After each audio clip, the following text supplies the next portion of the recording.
Welcome to the Everyday Board Game Podcast with your host, Daniel, And Daniel. the podcast where you hear about board games every day. Oh boy, here we go. That should be our saying. I think that's pretty good. I just came up with that. What do you think? I liked my saying better that I was going to tell you about later. Every day is a good day for board games. Oh, you know what? You should have told me that before. I made a fool of myself 5 minutes ago. And yes, Creative Chaos, we apologize. This meeting is being recorded, just so everybody knows. That was before the recording if you're listening to this later on in our podcast or even on YouTube. For those who... Yeah, Zoom for some reason decided to add a screaming lady at you. Yep. It was interesting. But yeah. Daniel, we've played some games lately, but we have even more games to talk about. This discussion topic is a little bit different. Normally, we like to delve into the weird hypotheticals, the interesting topics, the thought-provoking experiments of games. Right now, we're just talking about what people like.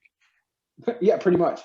But in all honesty, it's important that we talk about stuff like this because this shows us how people are feeling about board games, where the industry is going in a sense.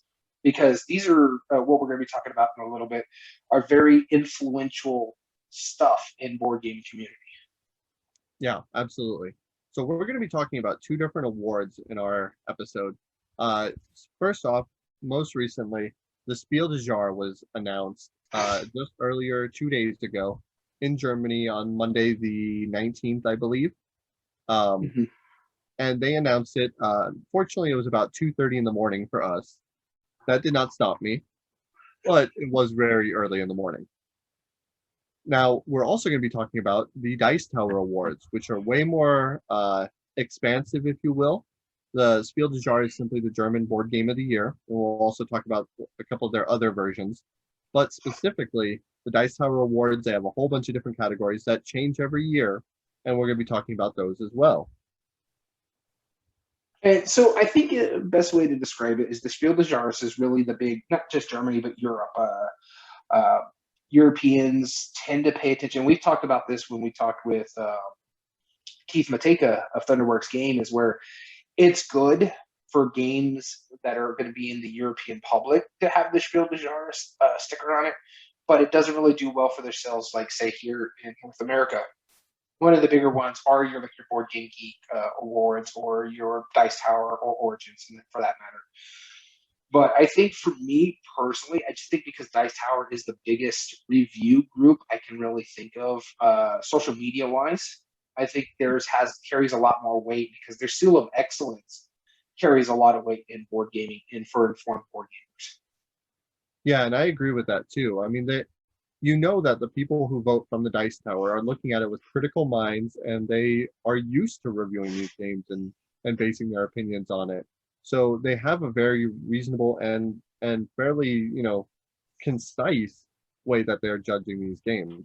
Whereas the Spiel des Jahres, that is specifically with a panel of people. One thing that it does have more than the DiceTower, more than any other board game award that really matters, is the fact that it has been around since 1971. Yeah. It's been, or maybe 1979. It's been from the 1970s. I forget which one, but there's been at least 40 winners, and there's technically only one winner per year of that specific award. And that's huge. That goes way longer than any of the common and modern board game awards that matter now. And like nowadays too, the Spiel des Jahres, there's only 3 nominees per category, and they only have 3 categories. DiceTower has, I think it's 5 nominees for all their categories except for Game of the Year, which I think is 10 games. Yep. So if you're talking about like the comparison, I guess the DiceTower Awards is essentially the Oscars, whereas the Spiel des Jahres or whatever, I forget what the Brits ones are equivalent for movies, but they're quite important out in that area. I imagine it's more like, I don't know, and maybe I'm wrong, but more like the Sundance Film Festival is what I'd compare the Spiel to. Or the Cannes Film Festival, I guess, would be the better one for Europe. Yeah, exactly, because it's more of like it's not just like, oh, well, this won, the Cannes Film Festival, the most innovative movie using like a Polish director or whatever. No, it's not specific. Whereas the Oscars have the breakdown of everything. We also need to mention the difference between these two awards is the DiceTower tend to take, yeah, most of them are in English, but it's not really an important factor for them, I guess, unless you can read the rules. Whereas the Spiel des Jahres, they have to be printed in Germany for them to be even nominated. Right, which is interesting because Fantasy Realms was originally printed in 2016, and it was nominated just this year because this was the first year it was in German. It's printed in German, yeah. Mm-hmm. So, but we'll get into all of that way later. Daniel, I want to know something. What's that? We played some games this week. Oh, yeah. What have you been playing? Oh, we're limiting ourselves to 3, but I got quite a few games, including one that we'll talk about in the little bit later. So I'm not even going to mention what that is till we get there because it'll be my cheaty to answer later. But the few games that I've been playing new to me, the first one I'm going to talk about is Cryo. And Cryo is a worker placement resource management game out there. I enjoyed it. I played it twice. I played it Thursday and Saturday. Played 2-player and 4-player. I like it a little bit more in 4-player because the moves tend to be a little tighter with it. I do, and as I mentioned before, and when we talked on our list of instant buys for me, or close to instant buys, worker placement's right up there. I don't think this one is going to be that instant buy. I do like what it does, and I do like some of the mechanistic ways that it does. It just didn't hit all cylinders for me because I have to pay attention. I got to get this resource, and then I got to get this person, and then I got to this pod. I got to make sure my pods go down here, and I got to play these cards in a certain way. Okay, I have this special ability. I can use this for points at the end of the game, or I need a ship to take my guys down to the gate to make sure they survive before the sun sets. And I like a lot of the stuff going on it. It's very well produced. I think it's Z-Man Games, if I remember correctly. Mm-hmm. And I liked it. I enjoyed it, but it's not something I'm going to go out of my way for. I'll play it again. No, not a problem. But I don't know if it's something that I really need. Yeah, it was interesting. I enjoyed my play of it as well. We played, of course, during the same time. I love the art on it. I think that's really fantastic art. It was a little. And the production's great. Yeah, the production is really good. I'm just not sold on like. I feel like some resources are only useful in certain circumstances. Yeah. And I appreciate that fact because it's not forcing you to take certain actions just so you can have all of a certain kind of resource. It doesn't really care. You could very well do just as well focusing on just green and not anything else. Yeah. But I'm not certain on that, though. It also doesn't feel like that's the case, too. My 2 plays of it, some feel more important. I think green is one of the more important ones because the whole concept of the game is to save your pods and put them in the caverns. Well, the only way to really get your pods, unless you do other stuff on by adding to your board, is by spending green at a certain spot, and you can do it up to 3 times. So it was okay. If I would have to rate it out of a 10-point scale, I'd say 6. In all honesty, I did enjoy it, but it's just kind of middle of the road for me. Yeah, I don't think it did anything new, in my opinion.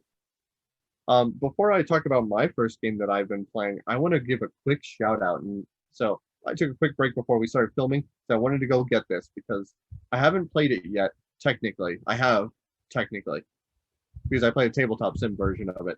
But I wanted to bring this up, and I think this is stunning, and this is worth bringing up. It's a game called The Night Cage. And I want to give it 2 shout outs. First off, it's absolutely stunning and it looks really fun. And I have played it and I can vouch for it. It is a good game. But this is from our friend Kurt Covert at Smirk and Laughter Games. This is a cooperative game that has a very unique theme. You're trapped in this like maze, crazy thing. It's very intriguing how it works. And you can only ever look 1 tile away. Because that is the candle that you have lit. You can only go 1 candle length away.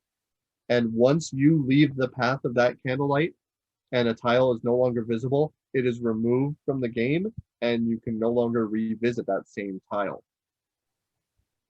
It's very intriguing. I want to show off some of the components real quick because this is where it's absolutely amazing. I do have the deluxe Kickstarter version. Both versions come with this little tile tower that holds the tiles in it. It looks like a burning candle that's melting. The inside of it looks like the candle's already melted. The outside looks like it's full. That's amazing. The Kickstarter version has acrylic as the tiles. There's also the start player marker, which is absolutely gorgeous. Has this amazing artwork. The artist on this is phenomenal. This is a very creepy, macabre, dark style, but I adore this style of art. And it comes with 5 of these little things. You're probably wondering what they are. They are light up candles, LED candles that are included with the game for the deluxe version. Does it add to the gameplay? No. Does it add to the theme? Absolutely. And so the idea is you're going through like this maze. I3, I can say that I have played a shorter version of it. I did enjoy myself. I'm hearing good things about it online. Yeah. So I think it's a really fun game, but I cannot guarantee that you would like it, judging by what I know that you do and don't like so far. I think it would be too simple for you, and I think you would feel the first half of the game while you're just kind of trudging through tiles and surviving is more of just you have to complete it in order to finally get to the last half of the tiles or wherever those main ones are finished or finish in. It's a really interesting game on how it works and how when you have to find the keys and then bring them to the gates in order to get out, and everybody has to get their own. So you also have that weird little puzzle to kind of solve as well. Excuse me. I think it's worth a try, but I would be hesitant to tell you that I think you would really like it. I enjoyed it, but I can't guarantee you would. The theme really has something going for it, though. It's a very unique theme, and I love the art style. If you like the art that was in like the ghost stories to tell in the dark, and thought those weren't creepy enough, Night Cage is a pretty good step in the right direction. But let's talk about the first game that I played. I just wanted to give Kurt a shout out. Smirk and Laughter Games. Go check it out. Go buy that game. It's awesome. The first game I played was Ohanami by Pandasaurus Games. This is a really interesting game where you have the cards numbered 1 through 120. You're playing them in 3 rows throughout the course of the game. The rows don't necessarily matter as far as scoring, but they do matter as far as what numbers you can place. Because in each row that you place your cards, you can only play a card that has a numerical value higher than the highest one you previously played, or lower than the lowest one you've played before. So if I have a 90 and let's say a 55 on it, and those are the biggest range I have, my next cards can only be a 91 or higher, or a 54 and lower. So that's how that works.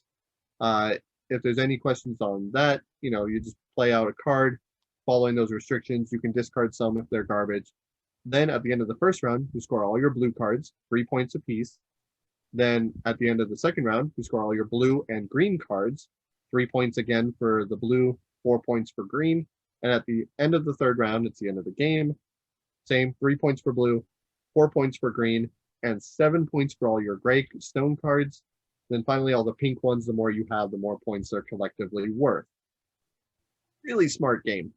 I'm not sure that the restriction of playing out the numbers higher than lower, I did pretty well with that, and I never felt too urgent that I was like, I really want to play this card, or maybe I just wasn't playing well. I don't know.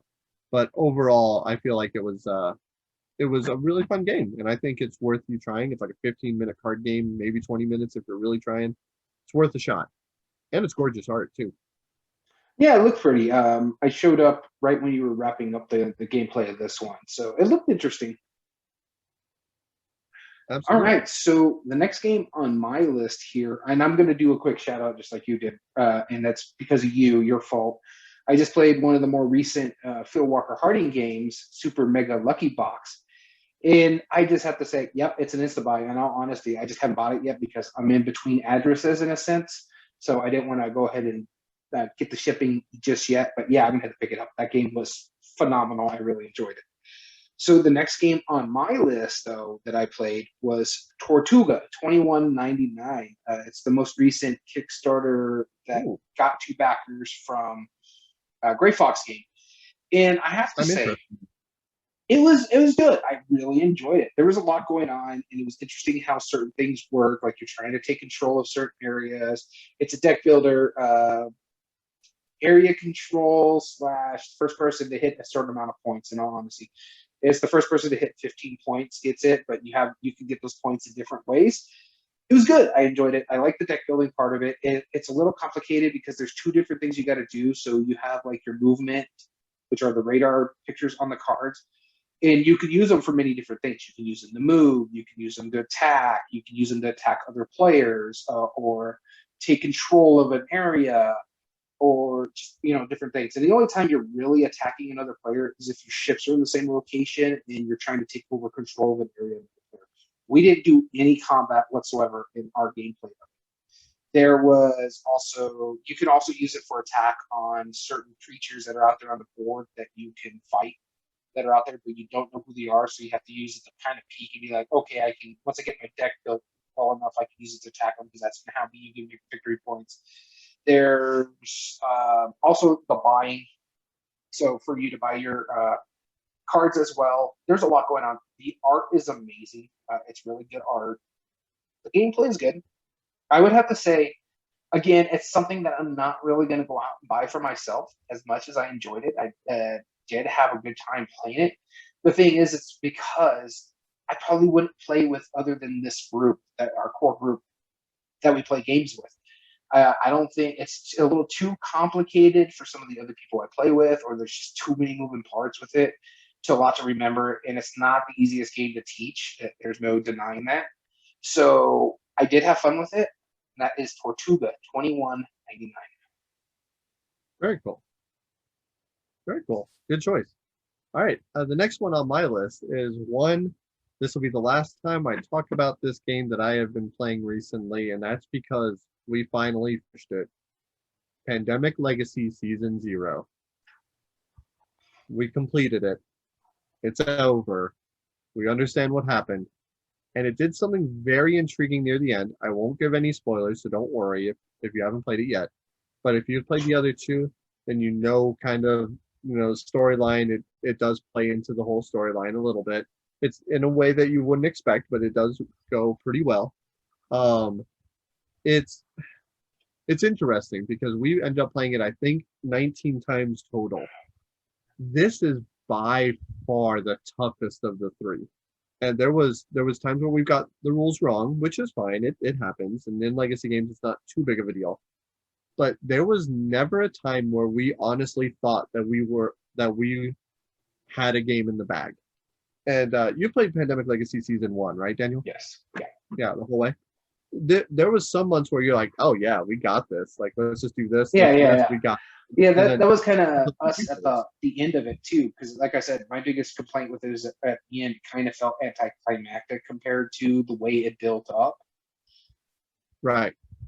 You would not have that complaint with this one. It was very thematic and very interesting, and it does something that would really spark that for you. But it was brutal. Every game, the difference between this and Pandemic Legacy Season 0 and this or Season 1 and 2 is that you can still win a month. There's 3 different rankings, and this isn't a spoiler, but you either win by succeeding, and that's you complete all your objectives. You fail, which means that you failed 2 or more objectives, or you get adequate, which is always 3 objectives throughout each round or each month, except for the first few. There's only 2. But if you fail one of the objectives but succeed in all the others, then you get an adequate rating. We saw succeeding twice, I think, maybe technically more, but every other time, if we won, we barely irked it out, and that was not. It was so rare that we ever got a success in it, and it was, in a way, it kind of beat us down as we were playing. It's like you would get the new objectives, you're like, all right, this all makes sense. This is easy enough. This is simple. but man, we're gonna lose miserably. And I don't think it was because of like how it randomly happened. It just it every time we knew how difficult these were, and it's a constant onslaught. We constantly felt like we were being beaten down by the game itself. If you like that in Pandemic, if you thought the first two seasons were too hard or too easy, then yeah, perfect. This is gonna be your best one. We were also playing the three who have played all three of the seasons, three of us, and a new one. Our mutual friend Jim, his mom actually joined us, having never played Pandemic before, and she wasn't a hindrance. She picked it up really well, and she competed it and absolutely loved every. She would get sad every Sundays where we couldn't play. That was our Oh, weekly thing, and I don't blame her. It's like, oh man, we don't get to play Pandemic this week, and now that it's over, it's a little bittersweet. well, I know how you feel because that's me with Gloomhaven. The fact that we haven't played it in the last 3 or 4 weeks, I'm like, ugh. Yeah, you're itching to do so, and I don't blame her. But I don't know. This is probably my least favorite out of the three, Really? and it's because of how brutal it is.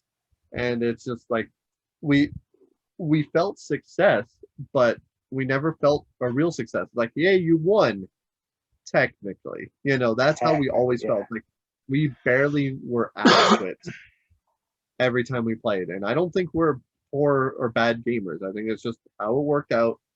It is what it is. But man, it's a brutal one. It's worth a try for sure. If you like the other two, you're not going to hate this one. But I out of the other three, this one I'm the most happy that it's over. It's understandable. I get it. I do want to try it. I still got to play the second one. I've heard that some of the changes made in that one are really good. I did enjoy the first Legacy one. My only issue with it is, like I said, it got a bit anticlimactic at the end, especially like Mhm. some things that you're going like that one big change. Then you're like, wow, or some of the stuff that happened later on, and you're like, I can't believe that just happened. Or if you lose a character, and just how distraught you feel if they got too many scars or something like that. So yeah, I don't know. That doesn't really send me away, but it also makes me a little sad that that was your least favorite because I've heard Yeah, really good things about this. yeah, and I know I'm in the minority. A lot of people say that this is their favorite, and I get why. They're wanting more meat to their game. I don't know. It was my least favorite, and I think it was just the way it evolved made it very brutal for us. So, but that it is what it is. It was still really fun. I would highly suggest it to anybody. Yeah. All right, so my last game I'm going to talk about here is one that when you picked up summer camp, I actually picked up this game and finally got to play it and see how it goes. And that is the Goonies. Never Say Die.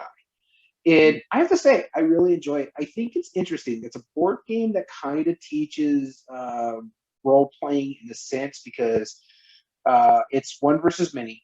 You have a goon master or goondock master or something like that who's behind a screen. He's got certain things that he's got to do, and he's pulling things up. He's also reading the story basically, but he's trying to win by hindering you as you're going along. So he's kind of playing the game with you, but he's playing against you. And so, but he's also telling you the story. When certain aspects happen, he tells you that story. And we had a good time. I really enjoyed it. I can't wait to play more of it. I think it's another one by Prospero Hall that's really a hit for me. That they really like these co-ops or semi-co-ops that they've done have really been a hit. Horrified, Back to the Future, and this one are probably right up there with what I had fun. Mind you, it was only the first game, and it's played over at a campaign based on the movie. And honestly, I really, really enjoyed it. I think the first scenario is really geared at the players to learn their aspect. And also, I was playing Sloth, which me and our mutual friend Don that we mentioned before, him and me know how to play. So because Sloth is a very heavy hitter, I took care of all the creatures, and he kind of did most of the searching. So and we could trade as needed. So when something needed to get moved or strength checked, Sloth was there because that's all he's really good at. So I really had a good time. He played Mikey, and it was easy in a sense, but I think it's just because I'm comfortable playing with who I was playing with. So we kind of played off each other well, our characters, anyways. But yeah, when we just did a top 8 debate recently, we talk about how it feels thematically and how you get immersive in there. I really did feel like I was playing Sloth. He was playing Mikey. We were in part of the movie with a little bit of changes because Sloth wasn't in that early in the movie. But yeah, well done. I would play this again and again. Prospero Hall, great production quality for not so expensive. This is, I think, a $35 game, and it's really well produced. So here's my big question, Daniel. I don't care about the movie. It's okay. It was fine. I watched it once. It doesn't have nostalgia for me, so I'm indifferent. And I'm not a role playing fan. Am I gonna like this game? I think you'll dig it for what it does because, again, it's kind of role playing, but it's not. It's at its core one versus all. So the Goondock Master is playing against because he's controlling the bad guys, but he's also reading the story to you as you're going along. So he's doing a little bit of the role playing, but he's also playing against you in a sense. He's playing the bad guys or the creatures that are coming out, and he's trying to do negative things for you to do because he's either trying to run the timeout or he's trying to eliminate you guys. In a sense, I think it's mainly run the timeout, and he's got certain ways that he could do that. So I think you'll like that aspect of it. It's really good. I think you would enjoy it. I don't think it's going to be at the top of your level, like say Horrified or any of the other Prospero Hall games out there. I think Okay. it'd probably be maybe under Back to the Future for you. I think you'll still enjoy it, but I don't think you'll go out of your way for it. Okay. That's fair. Alrighty. Well, then I might have to try it. And the last game I'm going to talk about that I've been playing, and I've talked about this game before, and this is also the other legacy game that we completed, and that's Zombie Kids Evolution, the kids legacy game. And the reason I bring this up is my main last one. For one, we completed it technically. Um, I'll go into that here in a moment. But we also the Zombie Teens Evolution was nominated for the Spiel des Jahres. And because of Zombie Kids Evolution, because my kids enjoyed it so much, I did buy Zombie Teens. I have played a game of that, and I'll have my thoughts on that later on. But that was a great game for the kids to play. Now, my kids are turning 10 and 12 this next week, so they're not exactly young kids anymore, and this game, I can see it being fun with like a 6-year-old, being enjoyable. It wasn't bad for me. I enjoyed spending time with my kids, but in the 22 times that we played it to complete it, take a guess how many times we lost. 2. Once. We lost once, and Well, okay. I wasn't alpha gaming. Here's the thing. I let my kids do it. Your son is by far one of the what's the word I'm looking for? He's got you can see the gears moving in his head when he plays games. Like, okay, I can see what this does. I know what this does. Boom, boom, boom. So when you said you were playing this with him, I'm like, he's probably going to get bored with that game, in all honesty. And that's just because the way his gears move. Yeah. No, I don't disagree with that, but like at the same time, yeah, and Creative Chaos knows my son, knows he's a complex thinker. But no, I think most like anybody over 8 years old can figure out consistently how to do it. It's as simple as just like take your time. Every time a zombie comes on, go towards the biggest group, take care of them, split up, and then you'll be fine. And it worked out, and it wasn't difficult. We would normally play about 3 or 4 times a piece, and the legacy part of it, while it's fun for them to open up the envelopes, and my daughter was like, she was the envelope opener, she loved that part of it. It just every envelope, it would add something a little bit new, but once you're halfway through the envelopes, you know what's going to happen for the next like 4 or 5 envelopes, because it kind of sets in tone. And even so, you have these missions that you're completing where it's like, oh, complete or complete a game or win a game with 4 players, or win a game exactly 3 months, or at least 3 months after you first played, and you write down like the first time you played it and who played it, and then more get added on as the envelopes open. But there's one of them that says, "Oh, win a game with this," and you're like, "Okay, I haven't unlocked those other things that it's referencing." So it's very obvious it's not trying to hide the fact that it's like, well, you figured out one part of it, you can kind of figure out the next three. You're gonna know what's gonna happen. And so that was one thing that was kind of disappointing. There's only like two or three actual reveals in it that actually happened that mattered. That did drastically change it. But, and there's a big but in this, the final envelope made it all worth it. I said technically that we completed it, and it's true. We completed the game and we opened all the envelopes.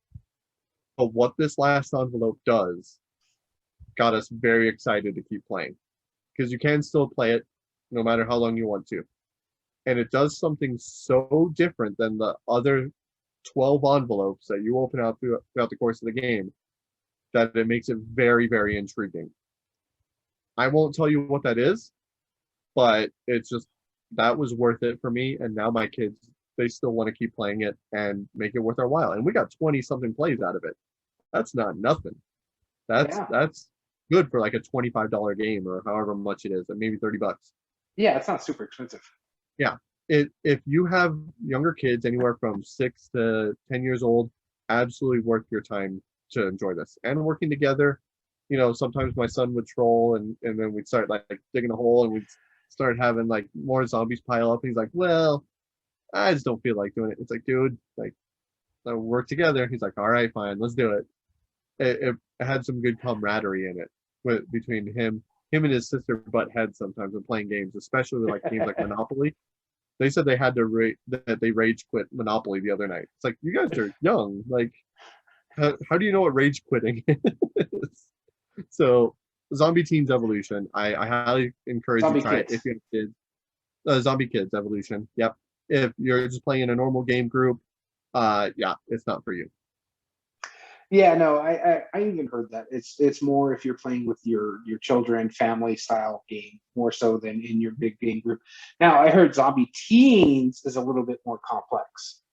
A little bit, yeah. And I have played one game of it so far. I did like what it's doing. It's interesting because you're not just trying to go remove zombies and then get two players to the same spot. No, you actually have to kind of like do like this little chain of things as you're moving these blocks, these crates to the middle spot. It's different for sure. And I like how it's in a way a zombie defense or a tower defense, but all the zombies just go in a clockwise order. And as soon as one of the areas is overrun, they immediately bounce to the next area instead of moving all of the spaces.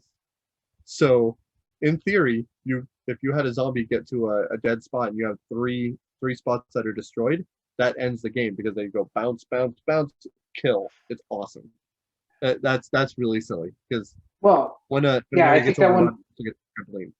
I think that one will be better for your kids because I think again, your son being the complex thinker that he is, and the fact that you pretty much this week are going to have tweens.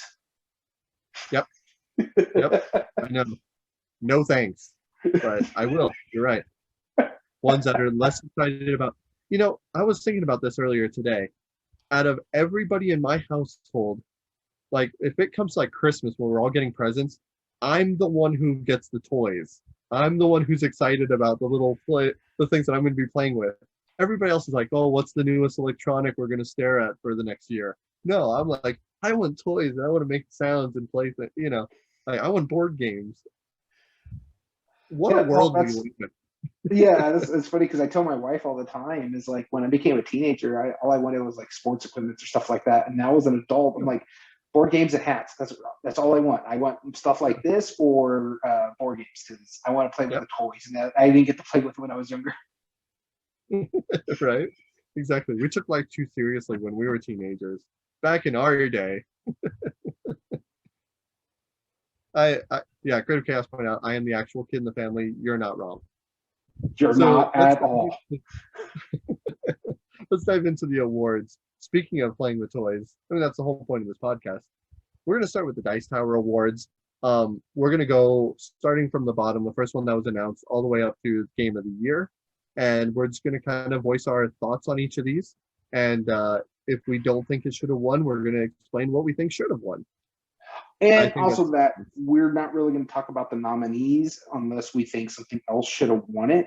We're going to yeah, just concentrate on the game itself. We may talk about the nominees in the Spiel des Jahres. Mind you, we're the equivalent. There's only 3 awards in the Spiel des Jahres. yeah, yeah. So let's go back and forth on this. Daniel, let's start with most innovative game, and that went to The Crew this year. Do you agree with that? Somewhat. I could see why they went with it because they took trick taking and made it a co-op game with different things that you had to do and certain rules you had to follow for each part of the campaign that you're playing. Out of the nominees from what I'm looking at, I think the Search for Planet X probably is a little bit more innovative for me. I could see you saying something like Micro Macro. But honestly, to me, it's just Where's Waldo with a board game around it.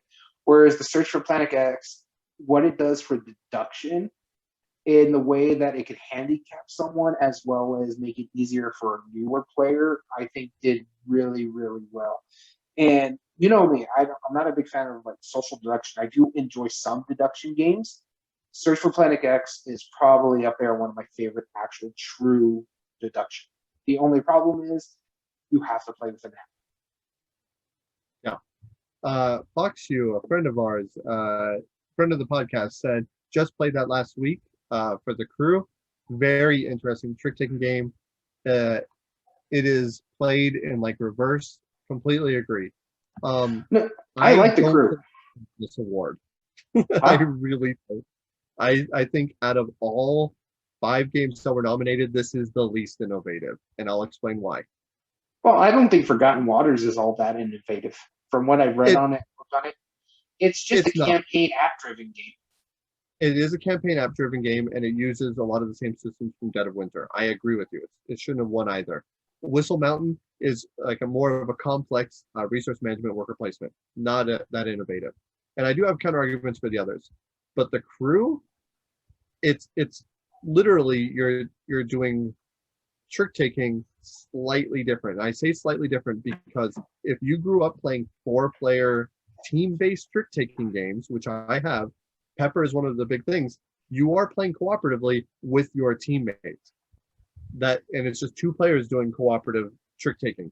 This is nothing new. I do like this. I do like how it adds a little wrinkle every time. I do like the game a lot. It is in no way innovative as far as I'm concerned. That's like saying, hey, I'm going to take a deck building game and make it cooperative. Hero Realms did that. Does that make it innovative? Absolutely not. The mechanisms are very tried and true and very common. You just made the end goal different. I don't think it should have won. Yeah, and Foxu brought up a very good point. He said, but definitely interesting, and I do think it is good.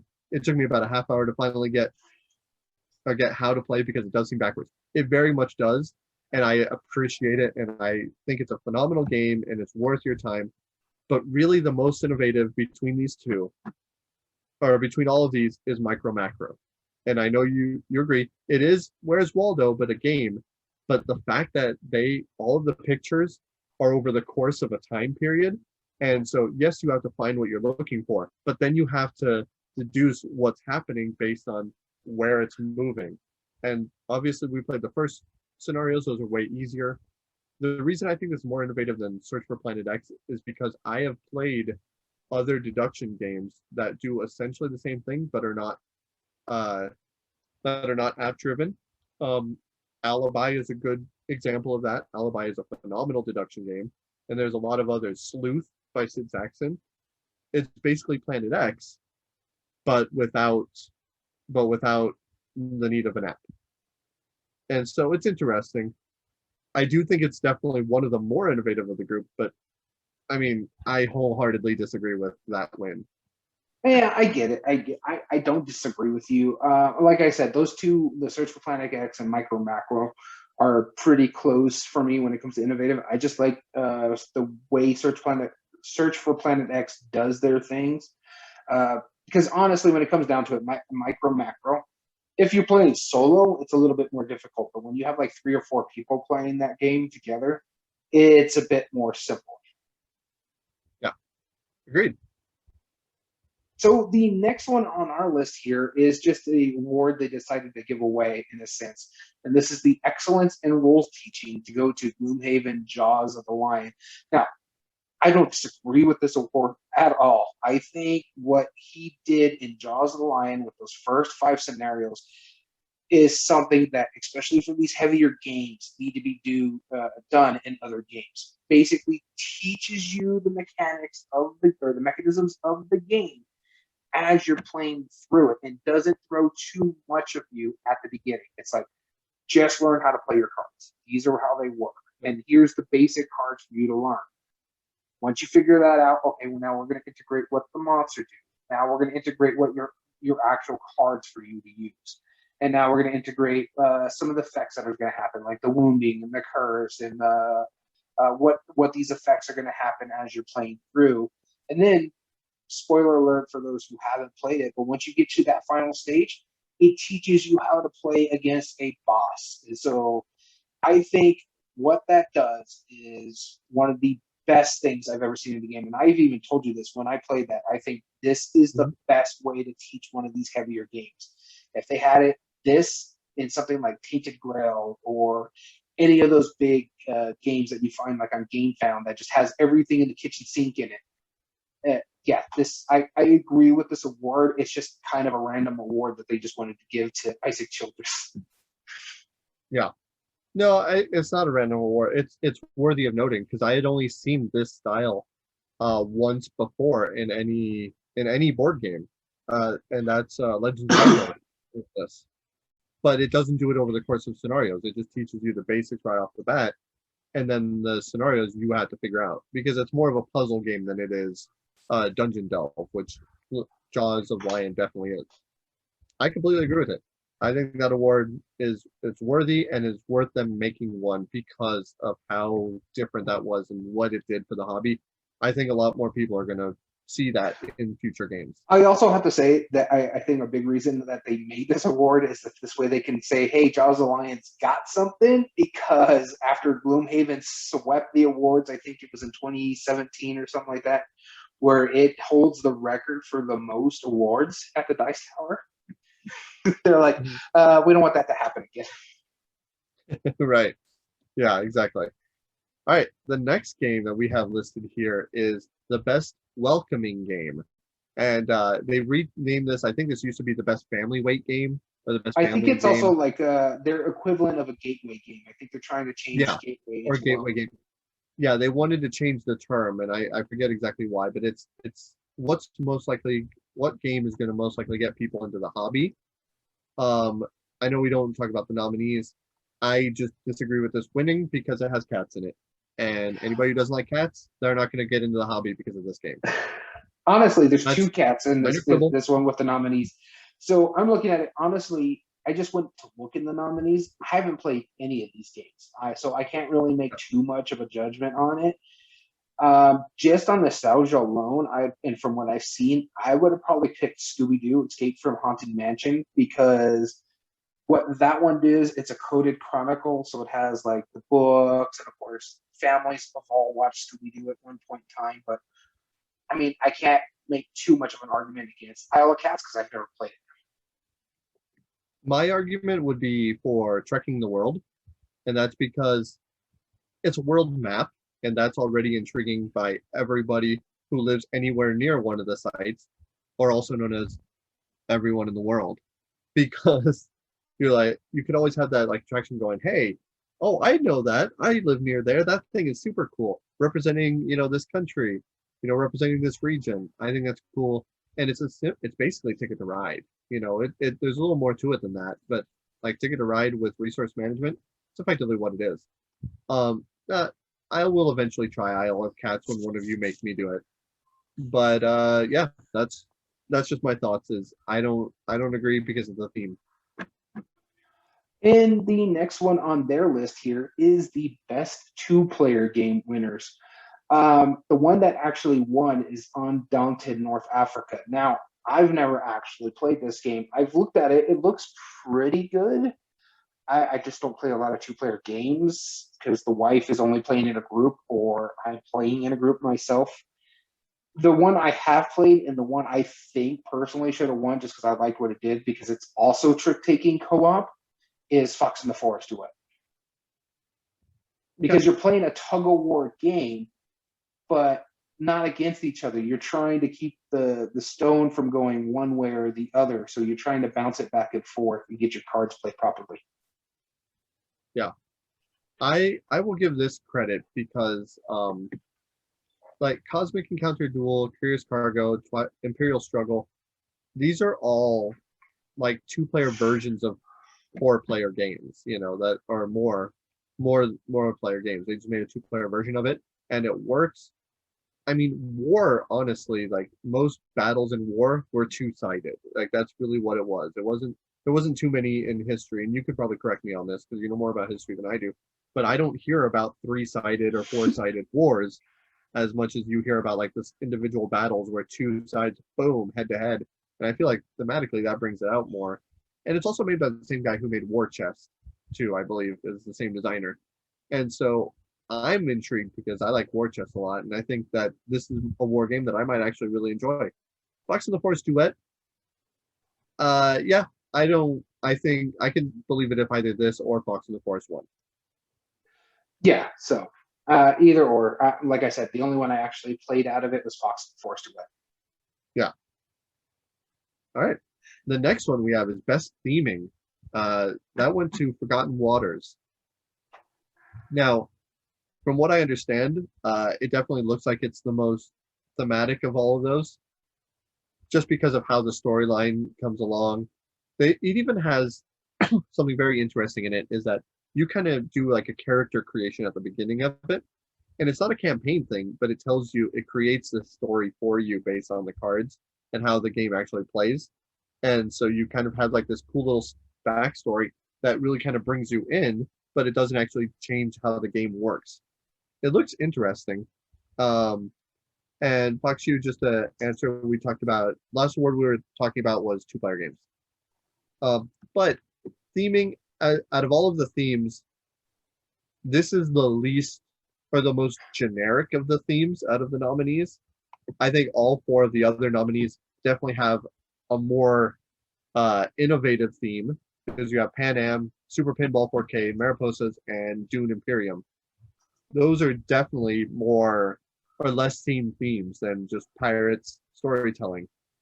But which one brings you more into the story? The only one out of these that I haven't played other than Forgotten Waters is Mariposas, and I don't feel like any of them are really that thematic. I can see where this award won. Yeah, Dune kind of is thematic. If you've seen the new movie, which hasn't been out yet, or read the books, it's kind of there. Pan Am is again. I talk about this like when we do our top 8 debate. It's more mechanistic with a little bit of theme attached in. Now, I do really enjoy Pan Am. Super Skill Pinball 4K is the other one I have played. It kind of feels like you're playing a pinball game in a sense, with everything bouncing around and you're doing the flipping right stuff. But I can see where Forgotten Waters won. From what I've seen, it's really good. I do want to try to pick this up to play it. But honestly, I'm not disappointed in any of the people or any of the games that was nominated. I just think Forgotten Waters, I need to try it before I can really say if it should have won that award or not. Yeah. Though it has Isaac Vega attached to its design, and I do like a lot of his games. Mm-hmm. All right, so the next one that was handed out was the best strategy game, and that is the Lost Ruins of Arnak. And so I only played 2 games on this list, and it was this one and Dune Imperium. I get why Lost Ruins of Arnak won, and I don't disagree with the fact that it won. Dune Imperium, I think I like more, and it's just for the simple fact that I enjoy the combat aspect of it more. Other than that, I can see why Lost Ruins won and why these two are always compared, because they're really that good of a game, or those good games. I can see why Lost Ruins won. Yeah. Yeah, I agree with this. I think the only other game that I played out of all of these was Praga Kaput Regni, and I'm saying I think I've played this because I played a game that I think is what I'm thinking of, and it was very forgettable. And so if I'm misjudging it, I will stand corrected. But yeah, out of the two that I played, Dune Imperium and Lost Ruins is better than Dune Imperium. Dune Imperium does very straightforward worker placement deck building. Lost Ruins of Arnak does that plus tech tree plus area control plus like a lot It of the doesn't really mechanisms do area control. It does are tech not area tree. control. It does There is combat when you're fighting the monsters. there is combat when you find the monsters, but there's a lot more that you can do in that. It doesn't seem like they just took the mechanism and put it together. They have some very innovative stuff in it, and that's why I think I do agree that it won. No, I don't disagree with you. I do want to try On Mars and Beyond the Sun that were also nominated. Those are like the Uh, two on the top of my list that I do want to try. But I don't disagree with Lost Ruins winning. yeah. The next game on our list is the best solo game, and that went to Under Falling Skies, which I will point out of all of the nominees, this is the only solo game. The I other heard there's like a two-player aspect to it, but There can be, but it was originally designed as just a solo exclusive game. And I know yeah, no. this because at the beginning of the lockdown, this was on a print and play list, and you could absolutely download it and print it and play it, which I did. And it's a very intriguing game, and it does some very neat stuff. One of my favorite things about it is that you roll 5 dice, and you're going to be using each of those dice in a column. But 2 of those dice are different color than the others 3. When you pick up one of those 2, you have to re-roll all of the dice you still have. You have to. So that could either be good or bad. You're like, man, I have a bunch of garbage. Okay, fine. I'll place this one somewhere, and I'll re-roll everything and hope for better. That's a really great mechanism, and it worked really well in that game. Whereas the others, if I'm not mistaken, they are designed as multiplayer solitaire games, or they are like Dune Imperium and Lost Ruins of Arnak. That's a multiplayer game with a solo variant. It's probably fine, but I mean, just on that stance alone, I think Under Falling Skies should have won. Yeah, honestly, I played 3 of the 5 games nominated, and I haven't played any of them solo. So, like Dwellings of Eldervale and Under Falling Skies are the 2 that I haven't played. The other 3 I played, but I only play multiplayer, and I haven't really wanted to bust them out to play the solo mode. Yeah, good deal.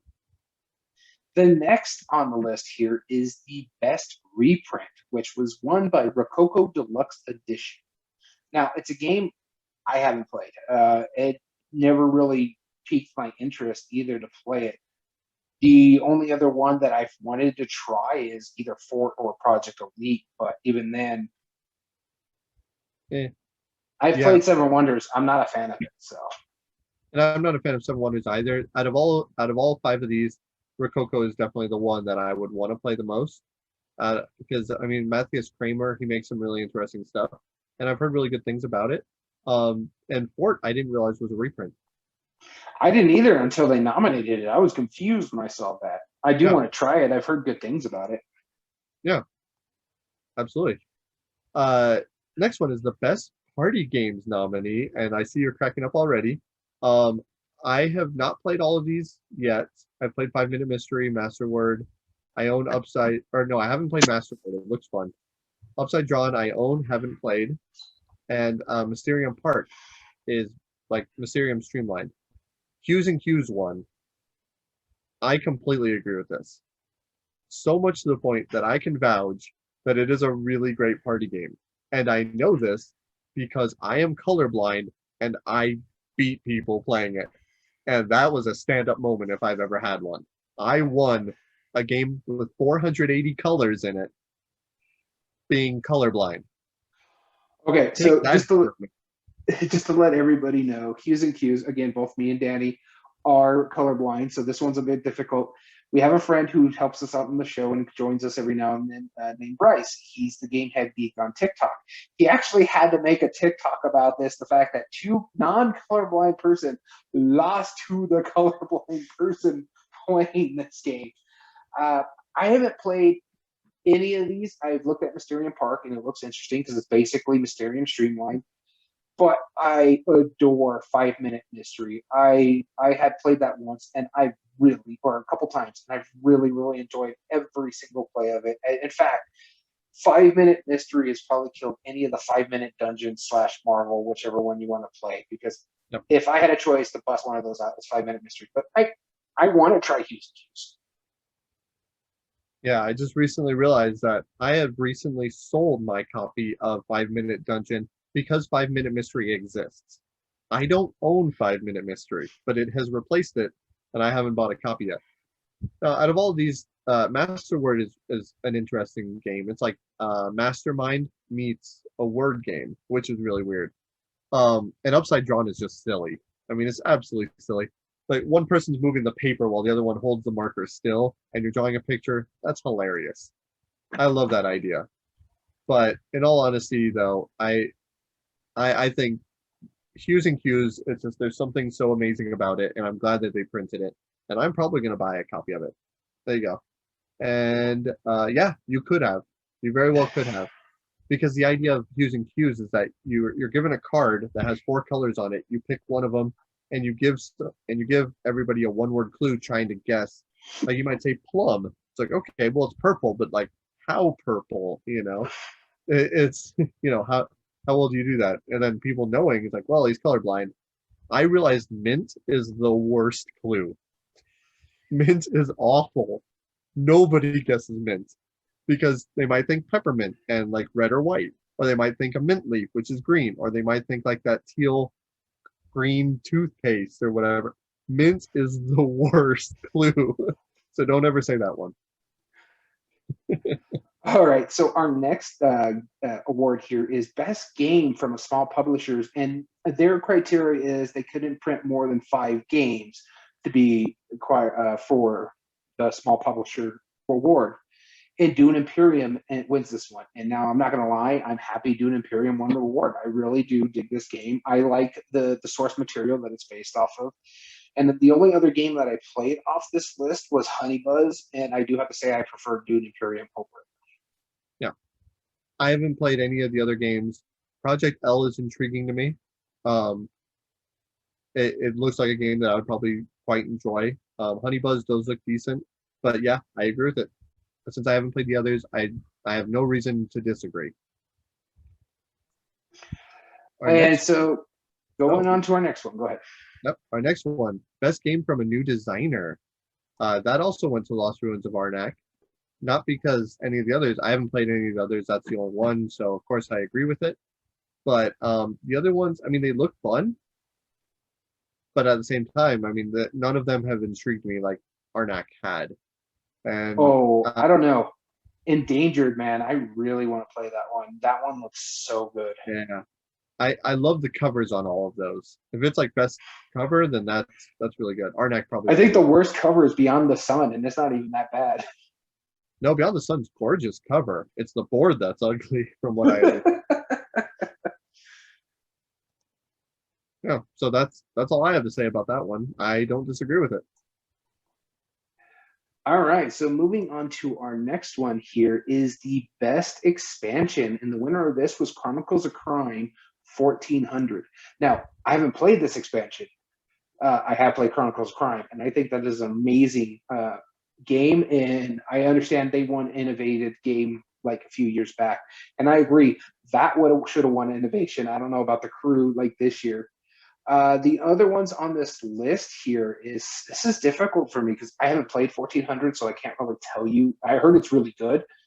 I've owned Cobalt Fog, and I think that's the best unmatched set that's been released so far, as well as Wingspan Oceania.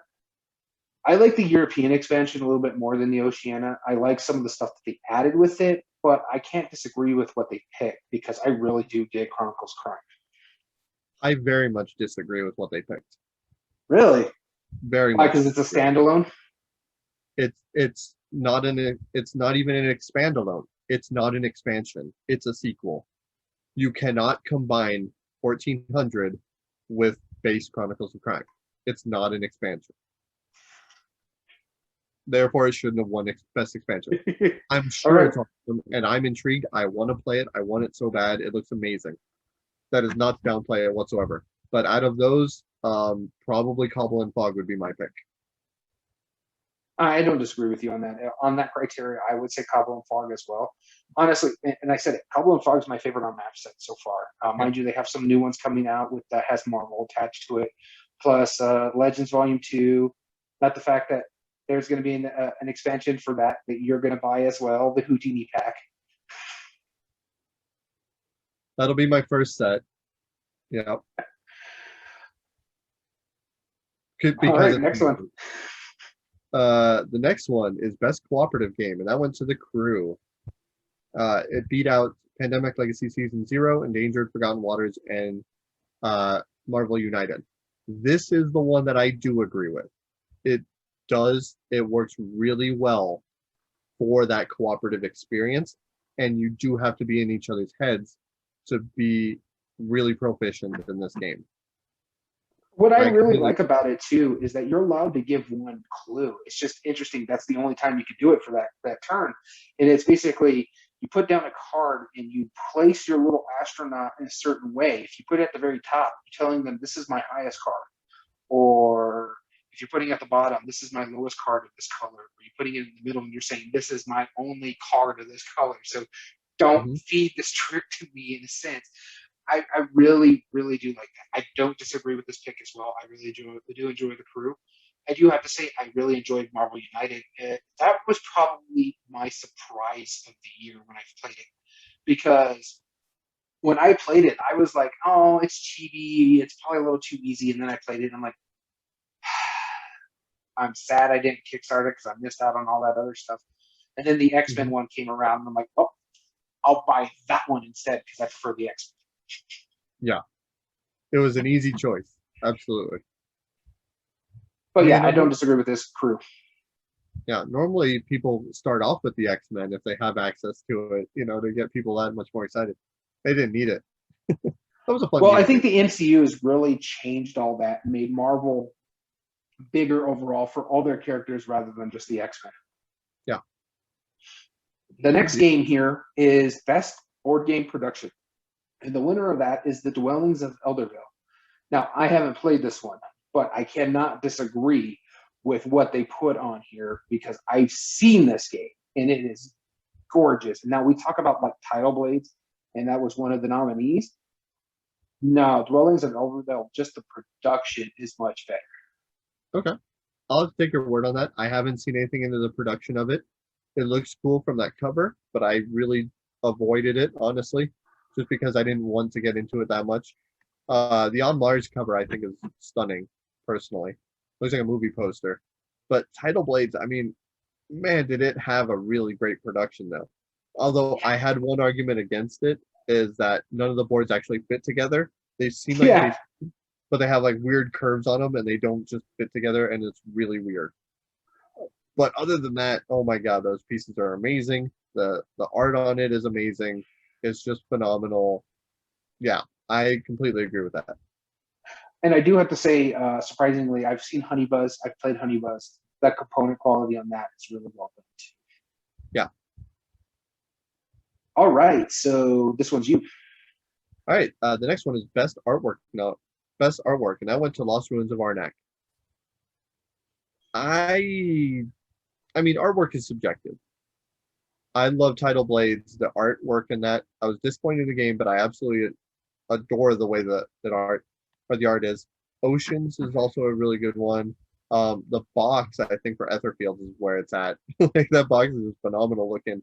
I don't know if the game looks any good. I haven't seen any of the components, but Arnak is, I don't know. I think the board is really nice, and like the cards are decent, but I don't know. That's hard for me to that's really, really hard for me to say. Yeah, no, I don't disagree with you, especially when we're just talking about the artwork here. To me, I mean, when you look at the other nominees, you have Oceans, which is very beautiful. And then you have Title Blades, and I think Title Blades has some of the best art ever made. So to me, this is probably outside the best innovative. This is probably my weakest winner on here because yeah, there is some really beautiful artwork in game. In fact, my pick would have been Title Blades. I wasn't a huge fan of the game itself, but I thought the artwork. I mean, just looking at that cover just brings back memories of like, geez, this is a gorgeous game. Yeah. Yep. And this is you. And finally, we have Game of the Year of 2020, the Dice Tower pick, The Crew, The Quest for Planet 9 for Game of the Year. And honestly, I don't disagree with it. I know we both liked Dune Imperium, and I both Lost Friends of Arnak, which were also nominated. But The Crew, just like the hype that it brought, the fact that a lot of people played it, and again, it was another thing that like if you were stuck in lockdown with family is something that was easily busted out and played. And I don't disagree with this pick. I think it was the better game, really, out of all of this list. Now, I want to play Viscounts of the West Kingdom. And you got to find it interesting is that it won Dice Tower Game of the Year in 2020. And we're going to be talking about this award later, the Spiel of 2019. So that's saying it's done really well. Yep, absolutely. So, are you ready to hear my opinion on this? That you disagree with it? Why do you think that? Because it's basically trick taking. It hasn't done anything new, and you think Lost Runner on action win. Nope, I actually completely agree with it. 100%. All right. I think that out of all of these games that are nominated, that is the best game. I have only played about half of them. I played Calico. I think Calico is a really smart game. I hate the theme. The Dune Imperium is a really fine game. I did enjoy myself, and I would play it again. I played Arnak. I think Arnak is a really fun game. Now that I've gotten the hang of it a few times, it's great. It's good. Not as good as that. Viscounts, I have played it as well, I believe, if I'm not mistaken. It's okay. It's the deck builder Rondell one. Yes. I would have to double check if I've played that one. Is that the one with the tower in the middle? I believe so, yes. Yeah, okay. Yeah. Like the circular board with the tower, yeah. Yeah, it's okay. It's better than Architects. That's not saying much. So no. And then I've also played the entire Pandemic Legacy Season 0. And having played that, yeah, no, The Crew. I completely agree with it. It is the best game that year.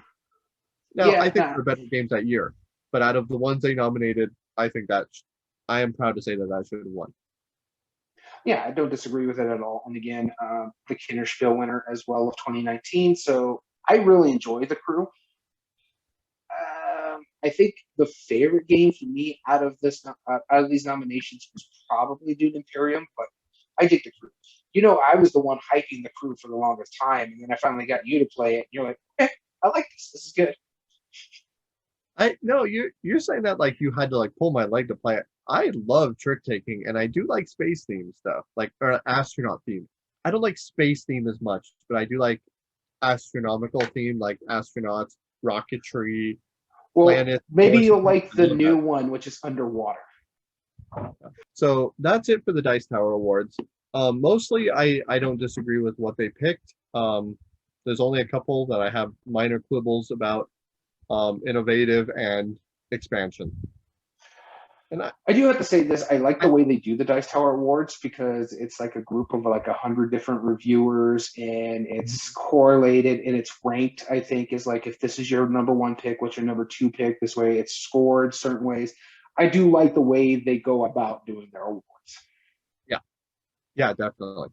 No, I completely agree. I think that's awesome. And then, although I don't think it's necessary that they do something that I think is funny. Tom Vessel, who's the head of the Dice Tower, he always is quick to explain, look, I don't vote in any of these. It's not just my awards, it's everybody, which is fine. He's like, I only vote if there's a tiebreaker. It's like, well, I mean, if you have 100 people, you deserve a vote. I mean, you're kind of I don't think you need to specify that every time.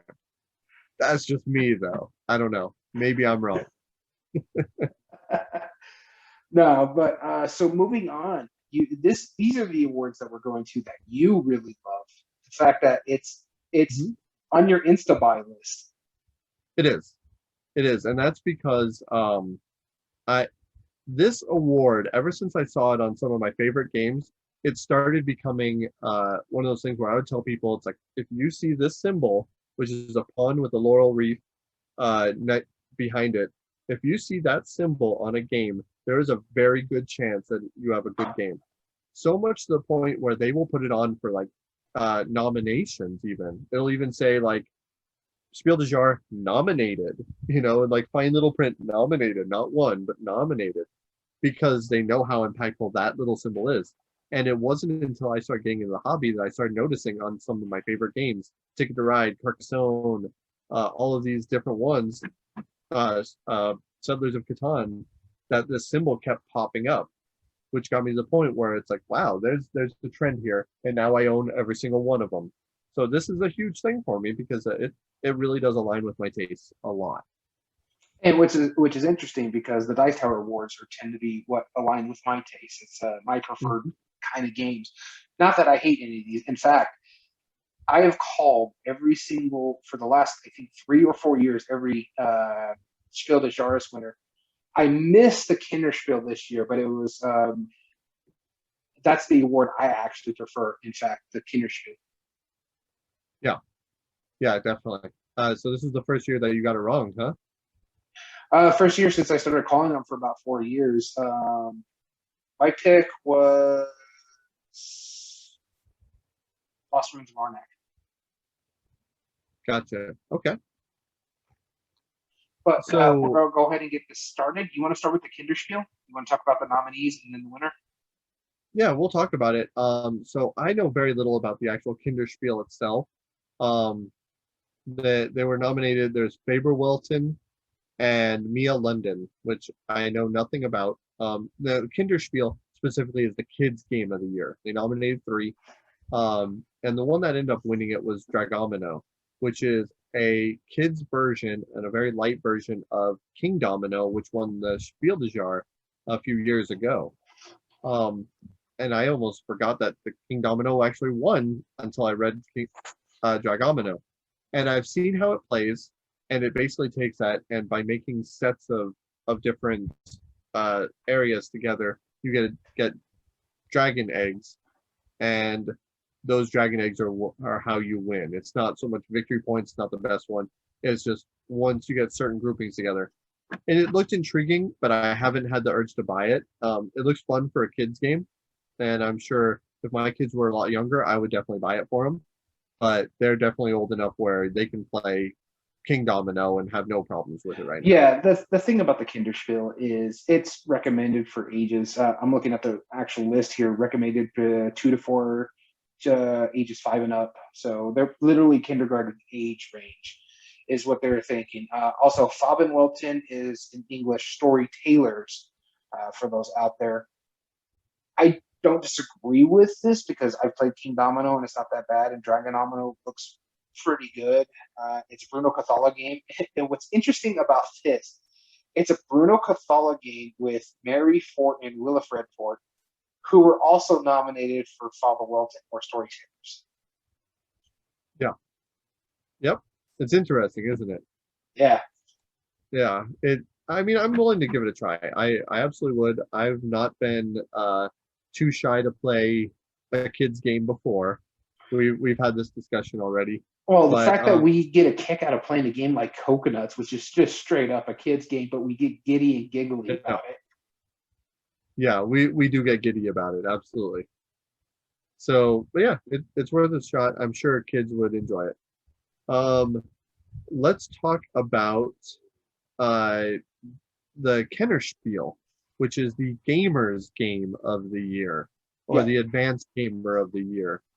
There were three nominees. There was Fantasy Realms, Lost Ruins of Arnak, and Paleo. My Out pick, of the three, I played myself two. was Lost Ruins of Arnak. So I've played all three of these games. Oh no, I've played two of them. I haven't played Paleo yet. I do want to play Right. that one. Me too. It looks absolutely fun, and it's a cooperative game where you are growing up in the Ice Age, or like trying to survive the Ice Age and dealing with all of the problems with it. It does some pretty innovative stuff that I think is worth looking into. The problem I have, so I played only two of these as well. I played Lost Ruins of Arnak and Fantasy Realms. I thought Fantasy Realms was probably going to play it or win because last year the Kennerspiel was The Crew, which is not an advanced game by any sense. I mean, sure, to be good at it, yes, but I mean, Lost Ruins of Arnak, we're gamers, we're used to it. I would never teach this to like my parents or anything. There's no way. They wouldn't be able to figure this out. There's too much going on. It's too complex. I don't think it needed I I kind of don't agree with it being even nominated because of how advanced it is. It's a medium to heavyweight Euro game. Now, granted, it's the gamer's game, so what do I know? But that's just my opinion. The thing about Fantasy Realm, I can understand why this is more gamer game, because if you just look at the Spiel des Jahres list, Fantasy Realm is not that complicated, but it's a step above some of those that are on there, because I mean, you're comparing it to some other games we've talked about. I didn't see this one winning because I thought it was too simple for the Kinderspiel in a sense, but I think it was too advanced from what they've done with the Spiel des Jahres now. So I understand why they put it here. Of course, the winner, we haven't mentioned it, is Paleo. Paleo did win the Kinderspiel. I really want to try this one. It looks really good. It's right up my alley of co-op. It's somewhat resource management. You're trying to work together to survive as a tribe, in essence. And it's just hard to find.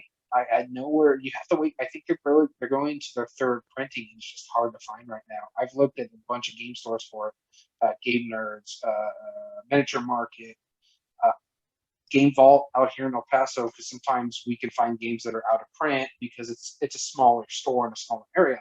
Now no one has it, and I really, really want to try this one. Fantasy Realm, really enjoy it. Had a great time playing it when we played this one. And Lost Ruins of Arnak, my pick, because I just thought it hit all the niches. Because if you look at the pattern, Crew won it last year, Wingspan won it the year before. So yeah, it makes sense. And you got to give props too. Also, the designer of Fantasy Realms, he made this 12 years after he made Betrayal at House on the Hill. It's the same designer.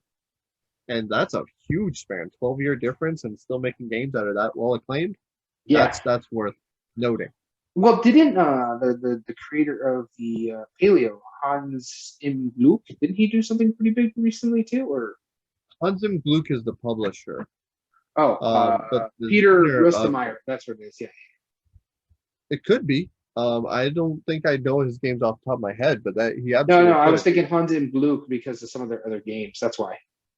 That was my bad. This is out of all the years that Hans and Gluck have been printing games, which is more than 20, because I know that they had Carcassonne. They were the original printers of Carcassonne. That's what it was, yeah. This is their very first cooperative game. That's interesting. And look what it done. It just won the Kenner. Yep. They knew they had to do a good one if they were going to do cooperative. So let's go into the big boy, the Spiel des Jahres. So your three nominees were Zombie Teens Evolution, The Adventures of Robin Hood, which, interesting enough, is not in English right now. This is only German game, and as well as Micro Macro Crime City. Zombie Teens Evolution, you've talked about it. What's interesting about it is because I think all of these are co-ops, right? I think this is the first time the Spiel des Jahres had all co-ops nominated. And then the Kinderspiel winner was a co-op as well. Yep, exactly. This is the first year where every game was cooperative or nominated, and that really kind of shows that they do really like working together to play games. They like the camaraderie as far as that is. And a lot of the games that I'm seeing over in my Spiel des Jahres winners, there's been trickles of cooperative games throughout the years. Just One is one of your favorites. Codenamed the team game. There's quite a few. Not as many as there could be, but there's definitely, it's no stranger. So there's two things I noticed about the Spiel des Jahres. One, it's all co-ops. I think this is the first time all 3 games that were nominated were co-ops. And 2, there's no Reiner Knizia game in here. Yeah, that's worth noting too. This is one of the first years. I don't think Reiner Knizia had many games published throughout the pandemic that I'm aware of. I mean, I'm sure he did. True, or I don't think most of know them were any. retrains. So Yeah, exactly. So that maybe he's taking some time off. I don't know. But let's talk about the 2 nominees first because I want to talk about those. The Adventures of Robin Hood is the one that I have not played, the only one I haven't played, well, because and it's not in English. because it's not in English for one. Uh, it does a lot of really neat things. It's from Michael Menzel, who is known for Didn't Legends he of win Andor. it for Adventureland? No, Adventureland was nominated and never won. Okay, yeah. Yeah, but and that also wasn't Michael Menzel. He didn't make Adventureland. He might have done the art for it. Um, that was Kramer and Kiesling who made Adventureland. Oh, okay. Yeah, but Michael Menzel, he's made a few games here and there, but he's mainly known for Legends of Andor. And that's because he does the art and the production for it. And that's what he's really known for is his art. That's the one I was thinking, Legends of Andor. My bad. Yeah, Legends of Andor. And this looks really intriguing. You're pulling pieces out of the bag, and that's how you're moving around. The board is almost like a legacy thing. Like you're peeling off parts of it and, flipping them around, and tiles interact in different ways. And you're able to slide it into a sleeve, and the board will stay that way permanently. And so in between games, you get to keep your game the same way. It has a board save state, which is really neat, I think. But by that part alone and by the mechanisms that I looked into, it does definitely seem like it's the most complex out of all of those by far. Yeah, no, I don't disagree. I haven't looked too much into Robin Hood, though. Don't get me wrong; that theme right there intrigues me because I like the Robin Hood story. I've seen most of the movies. I have read a little bit of the books, and I want to try it. Again, I have to wait for the English version. Yeah, when it comes out in English, I'm buying it. I'll buy it. I'll bring it over. We'll play for sure. Sounds good to me. Now The other one nominee was. Go ahead. Oh no! By all The means. other nominee was Zombie Teens Evolution. Now, you've played Zombie Teens Kids, that's what you were mentioning at the top, and you have played the one playthrough of this one as well. I haven't played it, so I can't really make too much judgment of it. I don't know if it's something I really want to play. And I apologize for the Twitch viewers. You cut out a little bit there. You said you don't really want to play, and then it cut out. All I cut out was it. So. Oh, yeah. You don't really know if you want to play it. I'll bring it over so you can try it, but Okay. I don't think I don't think you're gonna be won over by it. I really don't. There are way better cooperative games that this does. It's better than Zombie Kids Evolution, and I did have fun playing that with my kids, but I don't see this being the replacement for it because my kids are, they're older. They're not going to find this complicated, I don't think, but they may enjoy it. But mostly, yeah, the one play I have gotten of it, and that's in all fairness, I've only gotten one play out of it. I already get why I don't think it would have won because it does well for kids. It's good. But I don't think most adults would be able to want to sit there and play it 20, 30 times just to unlock the envelopes. And they don't get much excitement by doing so because, I mean, it's not a real legacy. It doesn't tell you a storyline. It's just you unlock stuff.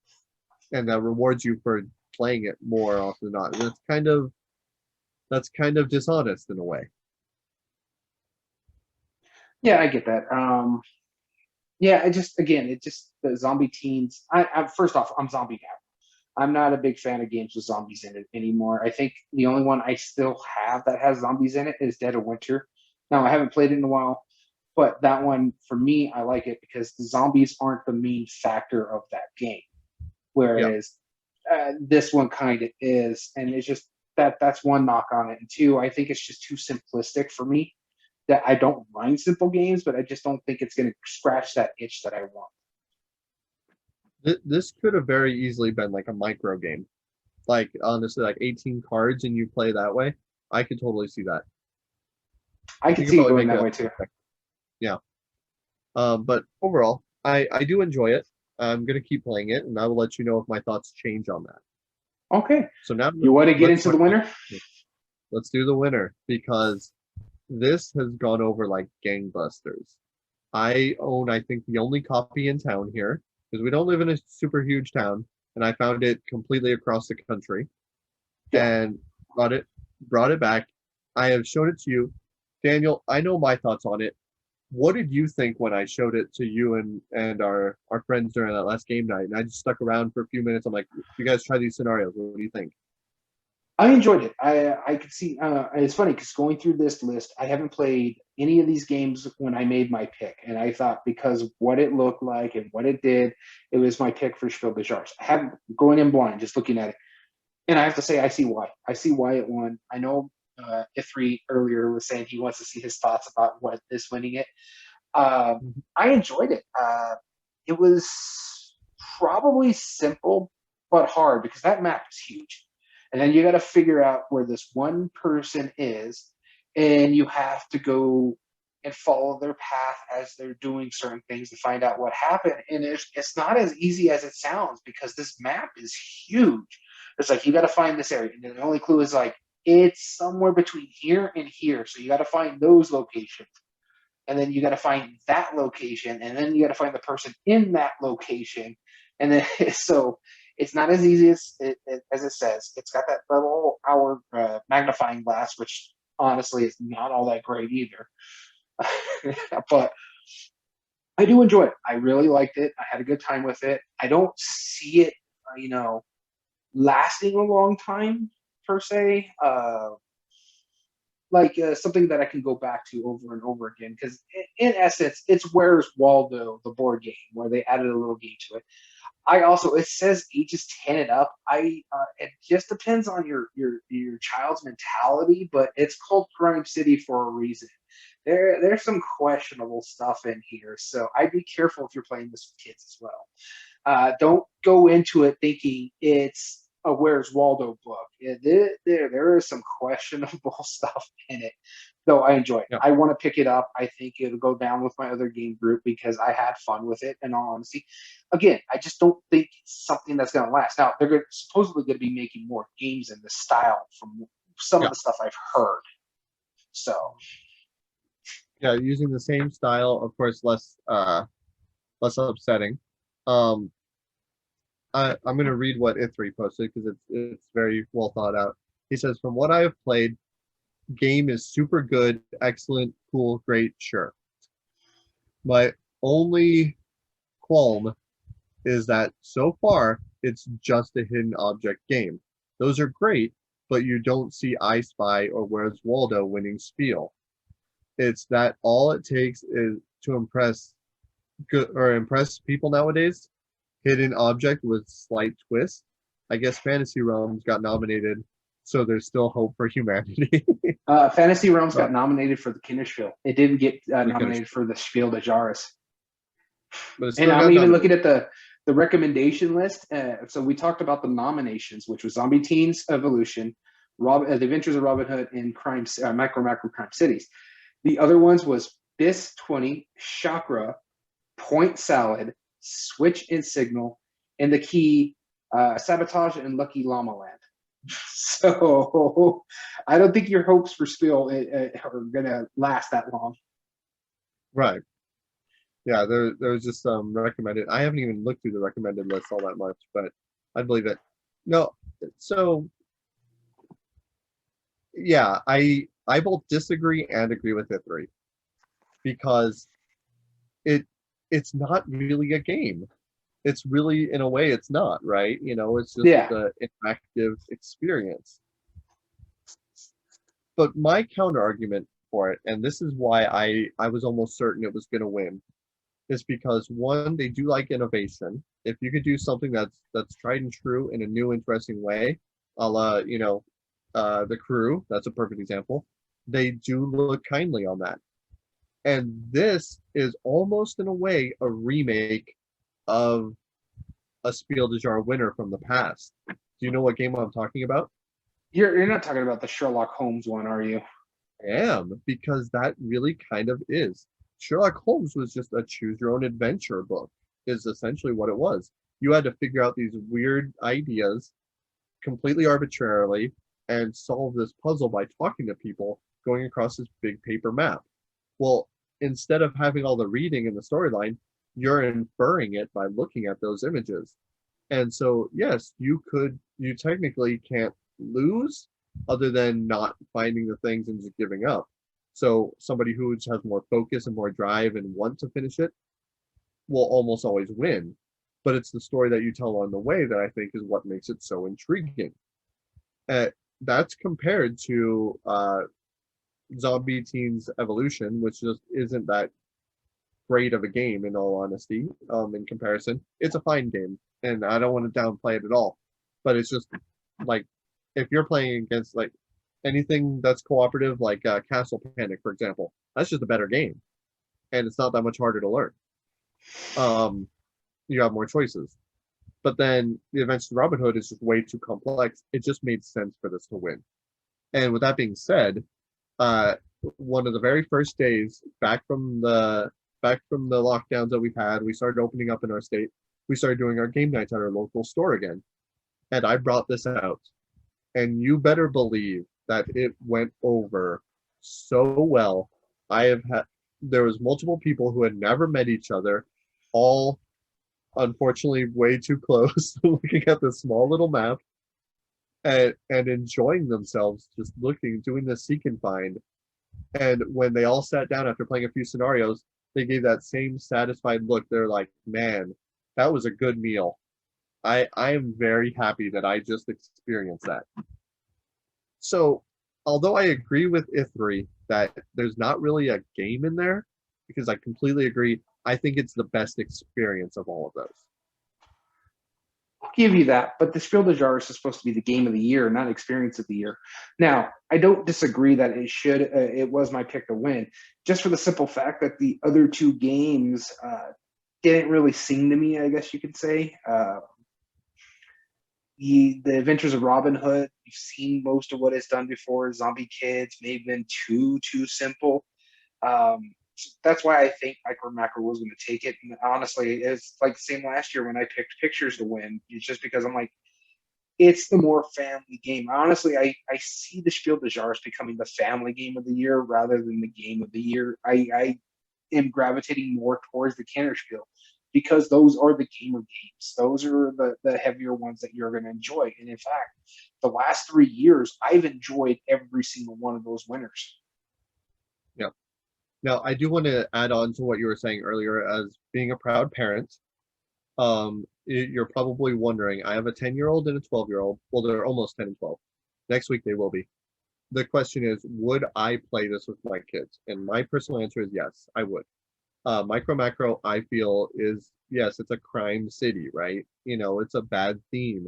There are some questionable scenarios, like like there might be a car wreck or somebody being like pulled into the forest. And you're like, as an adult, you can have a twisted mind and think, okay, I'm inferring what's going to happen, and that's terrible. But there's no blood, there's no drugs, there's no alcohol, there's no profanity, there's nothing that's technically obscene in any of that. That would be censored on like a TV show on TV, you know? And so the idea of like, oh well, this little like cartoon character, you know, oh he got in a car accident for some reason, he's probably dead. It doesn't say that he's dead. You know, it's not saying that you can apply it, but you know, it's you don't know. The thing is, where I'm going with this is that if you're okay with something like that with your kids, and of course use your judgment, Yeah, I don't see this anything worse than, you know, like YouTubers pranking about like giving like toothpaste filled Oreos to homeless people. Like that's way worse that they're seeing all of a sudden. and they've probably seen it as like, oh, it's a prank video gone wrong. Look at this guy fall and bust his head. You know, I don't think implied crime is nearly as bad because I don't think my kids are going to look at this and go, any of this is a good idea. You know what I mean? And that's Yeah, where no, I get that, and I do agree. yeah, It's basically viewer discretion is advised. You have to make the decision if you're going to play this with your kids or not. If you're not comfortable with your kids playing this, then that's up to you. Others may feel comfortable for the kids to play this, but there has to be that caveat in it. And it is said hmm Crime City, and yes, there's no blood, mind you. It's black and white, in all honesty. yep, But I agree. Your kids probably would do well with this, but then there's probably some 8, 9, 10-year-olds who probably wouldn't. So that's what yeah, I'm saying.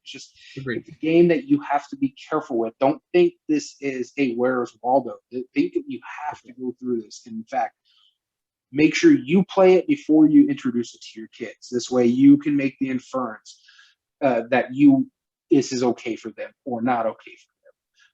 Agreed. I don't disagree with anything Ithri said or you said. I like the game.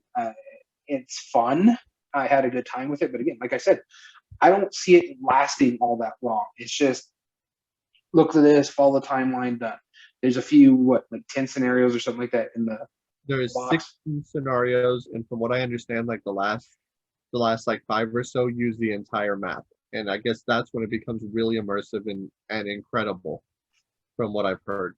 Yeah, so I'm interested in trying more of it, but it's not some. I may go out and buy it if I can find it for cheap. But I'm glad you got it and I got to try it. But I'm not going to go out of my way to look for it. If I can pick it up, I find it somewhere, sure. But I'm not going to be searching like I was for Paleo. I think Yep. Paleo is something I want to get. Cool. Well, I completely agree. I agree with all of the Spiel de Jar, Kenner, Kinder, all of those I do agree with. And same with the Spiel this year. I'm glad I own it, and now I don't have to seek it out and have trouble finding it. That's the only thing I was upset. I own 2 of the 3 nominees. I was like, I have good bets. Please don't win Adventures of Robin Hood, no matter how good you probably are. I've never not wanted a game to win so badly in my life. Oh goodness. Alrighty. Well, this has been a long night, but that was fun. This is a different discussion topic we've done before. We're talking about the awards and stuff like that. Mhm. So it's going to be intriguing for the audience. Yeah, and thanks for everybody who turned in. We had quite a few contributors. Ithri, always a pleasure to have you join us on our chat. Same with Creative Chaos. Fox you, thank you again for joining us. You guys are Also, always want to give a shout out to Ithri over here. If you got a chance out there, go try Bullet. It's a really fun game. Give it a shot. yes. He doesn't like us shouting about every time, but man, Bullet is so fun. Like seriously, it's really really good. Like it's just has no right being that good. Right? It I'm really not a does. huge like anime board game like with the art and stuff like that, Yeah, but I have so much fun with this game. It's so good. Please seek it out. yeah. And and let me point out that was Daniel giving him the shout out too, after Ithri almost threw down with him in a back alley last week. So the love we have for our audience, it's amazing. And Creative Chaos, thanks for tuning in. I'm glad you enjoyed. And yeah, so we want to thank everybody for tuning in. If you ever want to join us in on a live episode, we love interacting with our fans and everybody joining in on the discussion. Even if you don't like board games, hopefully it's still fun to listen to and at least hear me and Daniel argue because we do that pretty often. A lot. So you can join us live at twitch.tv/everydayboardgames. As well as you can find all video re-uploads on YouTube at Everyday Board Games 2020. And if you like what we do, there are 3 things that you can do to help us grow on the platform. Subscribe if you're not, like the video, and comment down below and tell us your thoughts on the subject. As well as all audio versions can be found on most podcast platforms under Everyday Board Games Podcast. This includes Spotify, Google, Amazon Music, and Podbean. And if you ever want to say hi to us directly, reach out or even give us ideas for future episodes. We love hearing your ideas. Email us at everydayboardgames2020@gmail.com. As well as you can also get in contact with us at our official Twitter account, which is at EBG Podcast. So we want to thank you for tuning in. I've been your host, Daniel. And I've been your host, Daniel. And we want to thank you for listening to Everyday Board Games. Have a good one.